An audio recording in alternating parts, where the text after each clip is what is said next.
ବିଷୟରେ ଜାଣିଛ? ଆମେ କେତୋଟି ଋତୁ ଅନୁଭବ କରୁଛେ ସାଧାରଣ ଭାବରେ?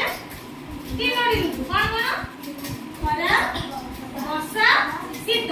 ଶୀତ ଦିନ ଆମର ସରିଗଲା। ଏବେ କଣ ହଉଛି? ଜୋରେ ଖରା ହଉଛି, ଗରମ ହଉଛି, ଝାଳ ବାହାରୁଛି ନା କି?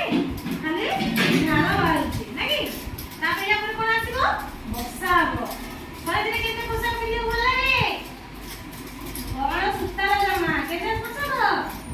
ଆଉ ବର୍ଷା ଦିନେ ଆମେ କଣ କଣ ସବୁ ବ୍ୟବହାର କରୁଛେ? ଛତା, ରେନିକୋଟ, ଜୋତା ନା କି?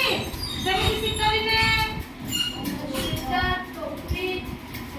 ଖରାଦିନେ କଣ ଖାଇବାକୁ ଭଲ ଲାଗେ? ଆମ୍ବ। ହଁ, ଫଳ ବେଶୀ ଖାଇବାକୁ ଭଲ ପାଏ। ପାଣି ଜାତୀୟ ଫଳ ବେଶୀ ଖାଇବାକୁ ଆମକୁ ଭଲ ଲାଗେ। ସେଇ ଋତୁ ବିଷୟରେ, ଋତୁ ଚକ୍ର ବିଷୟରେ ଆଜି ଆମେ ପଢିବା। କଣ ପଢିବା? କଣ କହିବ? ଋତୁ ମାନେ କଣ? ଗ୍ରୀଷ୍ମ ଋତୁ,